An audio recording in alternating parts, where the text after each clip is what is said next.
সার্জিসকে ডাকুন, এখানে নিয়ে আসুন, হাসনাতকে ডাকুন, নাহিদকে ডাকুন, এখানে কোরআন হাতে তুলে দিন। তারা বুকে কোরআন নিয়ে বলুক হাসিনার পতনের জন্য তারা আন্দোলন করছে, তারা বলুক। এটা কোনো প্ল্যান ছিল না। এবং তাদের অতীতের অনেক ভিডিও বক্তব্য আছে যেখানে হাসিনাকে তারা কথা বলতেছে, বঙ্গবন্ধুর পক্ষের কথা বলতেছে। কল্পনা করে নাই। সেনাবাহিনীকে ডাকুন, কল্পনা করছে কিনা? কল্পনা করো নাই, কেউ কল্পনা করো নাই, এটা কেউ কল্পনা করো নাই।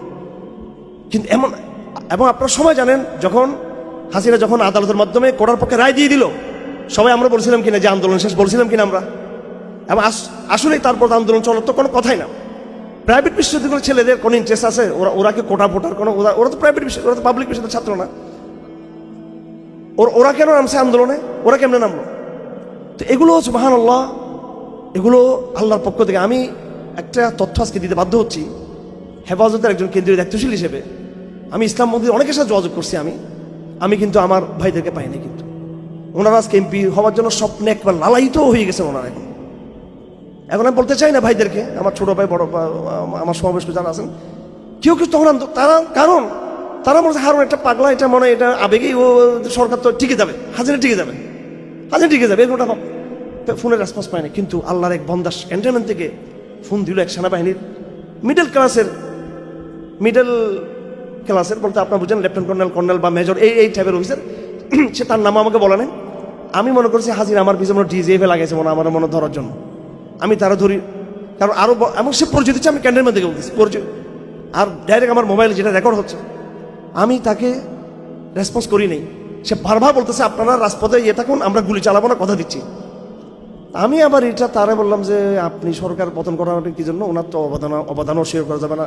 মডেল মসজিদ করছেন, কওমি স্বীকৃতি দিয়েছেন, কারণ আমি তো জানি যে এটা হাসিনা লাগাইছে, এটা বুঝতেছিল তারা। আমি এটা তখন উনি হতাশ হয়ে বলতেছেন যে আমি শাহাদাত তামান্না লালন করি, আমাকে বিশ্বাস করুন। এবং একটা কথা বলছে বেদনাদায়ক কথা, 2-3 দিন, আমি একদিন 2-3 দিন বিশ্বাস করতে পারতেছি না এটা। শেষ উনি বললেন আপনি আমাকে কখনো আর পাবেন না, আপনি আমাকে কখনো আপনার আমার কথা বলেন, এই নাম্বারটা এখনো আছে, আর তারা পদার চালিয়ে এখন আর পাচ্ছি না তাকে। এই ব্যক্তি মূল মেসেজটা দিয়েছেন আমাদেরকে, হেফাজতকে, চরমুনাইকে মেসেজটা দিয়েছেন।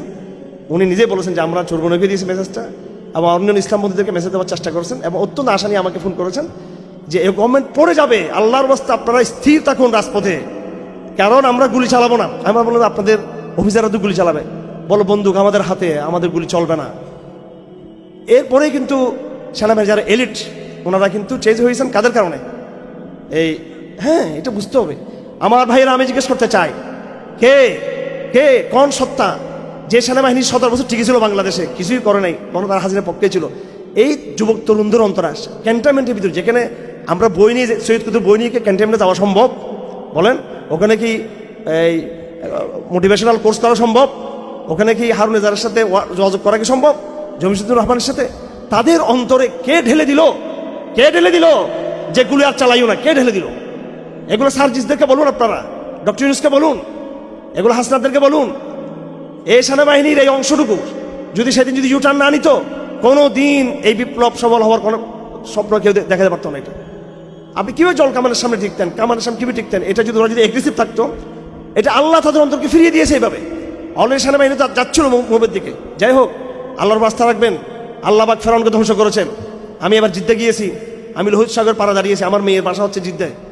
আমি আমার মধ্যে আবেগ চলে আসছে, হয়তো আল্লাহু আকবার। লোহিত সাগরের এই যে দক্ষিণ উত্তর দিকে, ওইদিকে সিরিয়ার ওইদিকে মানে প্রান্তিক যেতে, যেখানে সুয়েজ কালের ওইদিকে গিয়ে ফেরাউনকে আল্লাহ পাক ডুবাই দিল। আর ঠিক আর আল্লাহ রসুল নাম দিয়েছেন আবু জেহেলকে যে ফেরাউন হাদিল উম্মাহ, আর মুসলিম উম্মার ফেরাউনকে, বনি ইসরাইলের ফেরাউনকে পানিতে মারলেন। আর এই ইসলামের ফেরাউনকে আল্লাহ পাক মারল কোথায়? বদরের ময়দানে। সেই বদরের ময়দানটা দেখতে গেলাম, এবার দেখে আসছি। ওখানে পুলিশ যেতে দেয় না, যেখানে আবু জেহেল আছে ওখানে যেতে দেয় না। ওখানে আবু জেহেল যেখানে জাহান্নামের গর্তে এখন আগুনে পড়তেছে, ওটা যেতে দেয় না। তো এই উম্মতের আবু জেহেল ছিল এই আরব, আমাদের নবীজির জমানার সে ফেরাউন, আর ফেরাউন ছিল মুসা ইসলামের জমানার ফেরাউন, আর হাসিনা ছিল বাঙালি মুসলমানের ফেরাউন।